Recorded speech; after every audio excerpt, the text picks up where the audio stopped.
Gaueko 10:57 Real Madridek eta Manchester Cityk Santiago Bernabéu futbol zelaian Madrilen jokatu dute txapeldunen ligako final zortzirenetako joaneko norgehiagoka eta garaipena Madrileko taldearentzat Real Madrilentzat izan da 3-0, egia esan gainetik pasa zaio Álvaro Arbeloaren taldea Pep Guardiolarrenari, gogora ezagun Real Madridek 1-2 irabazi ziola Celtari ligan eta Manchester Cityk berriz Premierrean 1-3 irabazi zion Newcastlei, beraz bi taldeak dinamika onean iritsi dira gaurko norgehiagoka honetara eta horiek horrela Álvaro Arbeloak eta Pep Guardiolak honako 11 hauen aldeko apustua egin dute batetik. Álvaro Arbeloak 4-4-2ko erromoko sistema ezarri du zelaian, Kurtua izan da atepean, atzealdean lauko lerroan Arnoldek jokatu du eskuinetik, Mendik ezkerretik, Rudiger eta Huijsen izan dira atzealdearen erdialdean. Euskarri moduan Txuameni jokatu du, Barnen aldetik laguntzaile Fede Valverde kapitaina eta Arda Güler zituela, erdipuntan izan da Pitarch eta goian Brahim eta Vinicius izan dira. Manchester Cityk berriz, 4-2-1-ko sistema ezarri du, Donnarumma izan da atepean, atzealdean lauko lerroan Kusanovek jokatu du eskuinetik, Orrilik ezkerretik, Guei eta Ruben Dias izan dira atzealdearen erdialdean, Rodrik eta Bernardo Silvak jokatu dute Euskarri bikoitzean, azken hau kapitaina, erdipuntan Semenio izan da, eskuinetik Sabino jokatu, ezkerretik Dokuk eta puntan Erling Haaland izan da. Epaia Maurizio Marian izan da, Marco Di Bellok lagundu dio barrean, biak Alemania, Italiarrak barkatu, eta ez dute inongo eraginik izan norgehiagokan zehar gaurkoan. Lehen nabiziko minutuetan ikusi dugu bira askoko norgehiagoka izan dela, ez? Alde batera eta bestera ikusi ditugu bai Real Madrid eta bai Manchester City, biek ala biek erasora joateko asmo hori erakutsi duten norgehiagoka hasieratik, eta egin batean esango nuke Manchester City hasieran hobeto ibili dela. Batez ere Dokuren aldetik sortu du arriskua, naiz eta ez duen inongo eraginkortasunik ez izan eta ez duen gol aukera garbirik sortu, baina berehala amaitu da Manchester Cityren ametsa izan ere 20. minutuan Thibaut Courtoisek sekulako pasea 40 metrotako pasea sartu dio Fede Valverderi, horri erabat lo zegoen, erabat lo, ez du inongo arretarik ipini horrilik, erabat gainetik pasa zaio baloia eta Fede Valverdek bakarrik, egia da angelu gutxirekin, baina duen abiadurarekin eta egin duenarekin barnek aldera sartu eta Donnarumma gainditzea lortu du. Real Madridentzat albiste onak ziren, 20. minutuan markagailuan aurretik jartzea, batez ere etzelako nagusi izaten ari jokoan, ez Vinicius, ez Brahim, behar bada egaletatik eta desberdintasuna markatu zitzazketen jokalariak ez ziren asko agertzen ari, baina askotan futbolean xehetasunak izaten dira gako, eta gaurkoan Real Madridentzat horixe izan da, ez? Thibaut Courtoisek Fede Valverderi sartu dion baloi horren ostean. Eta 27. minutuan baita ere, oraindik ere Manchester City gol hori irensten ari zen bitartean, Fede Valverdek beste bat egin du. Area barruan baloi hartu eta sareetara bidali du, 2-0 izan da, egia esan gaurkoan txoritxoak deitzen diote Valverderi, sekulako partida egin du, goitik beherakoa, egan egoak tentez dituela egin du gaurkoan Valverdek, eta 2-0 hori Real Madridentzat gero batez ere auspo aldetik eta motibagarria izan da. Gerora Manchester Cityk ere ez du baloiarekin aurrera egiterik izan, Haaland ez dute bilatu ere egin, Bernardo Silvak, Rodrik oso gutxi bilatu dute zelaiaren 3 laurdena, ez dira iritsi ere egin, eta horrela zaila da, eta Real Madrid berriz baloia hartzen zuen bakoitzean, gainera orain une horretan Manchester City askoz ere aurreratuago, lerroak askoz ere aurreratuago zituen horretan Real Madridek ongi defenditu du, jakin du nola kontrolatu Manchesterreko taldea eta kontraerasoen bidez min egin du eta hor aukera garbirik ere ez du eduki, baina jada hasi dira, ez? Vinicius, Brahim, behar bada partida hasieran eragin handirik eduki ez duten jokalariak eragin hori edukitzen. Eta 42. Minutuan Brahimek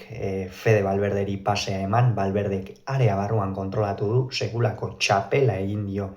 Cityko jokalariari eta 3-0 ipini du. Lehen zatian erakustaldia eman du Fede Valverdek, orain arte txapeldunen ligan ez zuen gol bakar bat ere sartu, bada gaur lehen zatian 3 sartu ditu eta horrela itxi du gainera norgehiagoka. Horrela amaitu da lehen zatia, kolpe gogorra Guardiolaren taldearentzat, inondik inora nik uste inoren gidoietan sartzen gaurko lehen zati hau, Cityren lehen zati hau, benetan atzealdean bigun eta erasoan oso kamuts, apenas esan dugu Doku agertu dela tarteka, baina oro har ez Jalanek, ez Bernardo Silvak, Rodrik, ez dute jokoan eraginik edukitzeko beta izan, eta benetan irudi kezkagarria utzi du lehen zatian Manchester Cityk eta bigarren zatian talde bakoitzak aldaketa bana egin du, batetik Mendik min hartu du, ikusiko dugu zer duen Frantziako ezkerregaleko jokalariak, Ferland Mendik, lehen zatia, agertu da, baina ez hainbeste, esan nuke Real Madridek garrantzia berezia eman diola atzealdean sendo aritzeari, kontraerasoan irteteari, eta kasu honetan, Mendik ez du presentzia handirik eduki lehen zatian, Fran Garcia irten da bere ordez, apur bat jokalari erasokorragoa dela esan dezakegu, eta Fran Garziak agertze gehiago izan ditu, kontuan eduki behar da ere Manchester City zenolako testu ingurutan irten den, bigarren zatian jada aurrera egin beharra zeukaten, lerroak aurreratu, zerbait atera nahi bazuten, baina arima gutxirekin ikusi dute Guardiolaren taldea, Sabino ere kendu du, Reinser ordez, ez du aipatu eta ez duen aipamenik ere merezi, Sabinok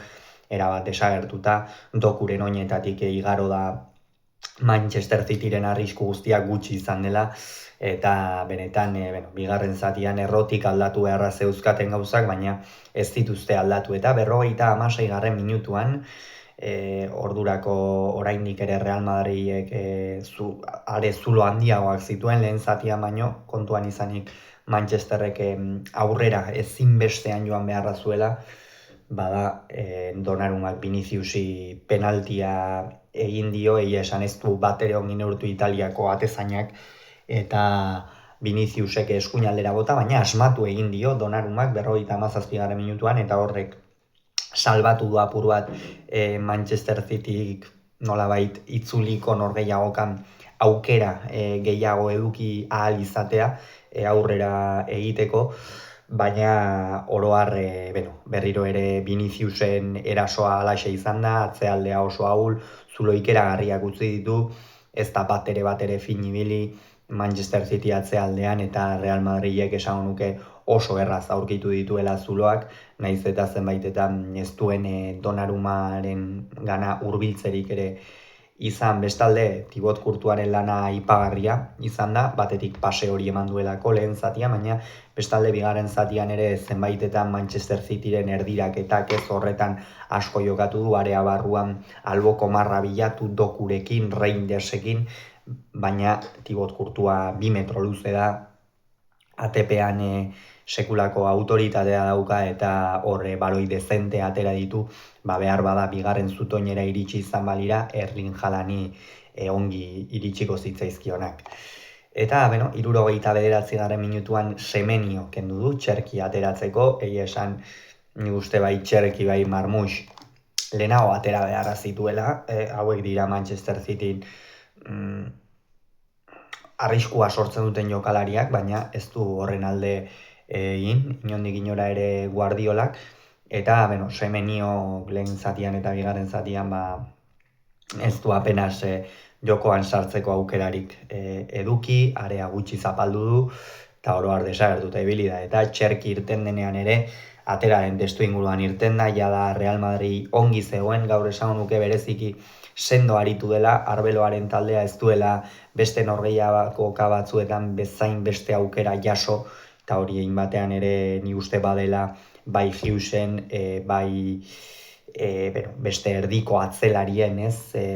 Rudiger, hauek pixkanaka maila igotzen ari dira, konfiantza hartzen, lesiotikan ere hobeto berreskuratzen, eta horren eraginez ere izan da noski. Eta Arda Güler ere kendu du, Kamavinga sartzeko, Gülerrek partida oso ona jokatu du, denboraldi bikaina egiten ari da, Xabi Alonsorentzat jokalari garrantzitsua zen, orain Arbeloarentzat ere halaxe da, eta benetan partida bikaina jokatu du aurrean, atzera joan behar zuenean ere joaten, jokoa eraikitzen, aukeraren bat edo beste izan du, eta Kamavinga irten denean, pur bat emaitza babestera ere, irten dela esan daiteke, eta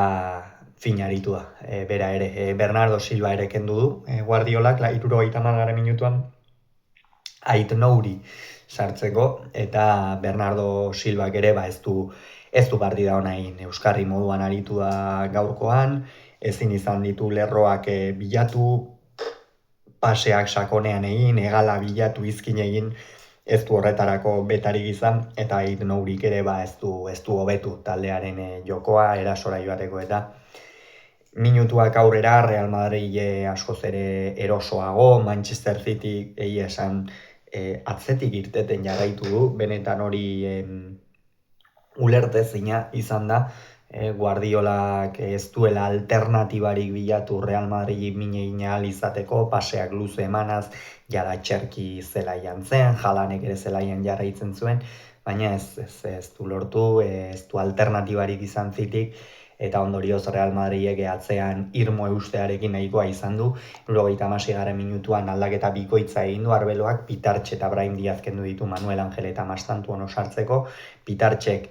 oraindik ere ikusten da gauzak badituela hobetzeko, nahiz eta zelai erdian oso ongi mugitzen den jokalaria den, alde batera eta bestera, baloiarekin baloia kontrolatzeko, gidatzeko erraztasuna duen jokalaria, baina oraindik ikusten da apur bat berde dagoela, eta Brahimek ez nuke esango, gutxitan ikusi dugu izkin egiten, bere lekua aurkitu ezinik bezala ibili da,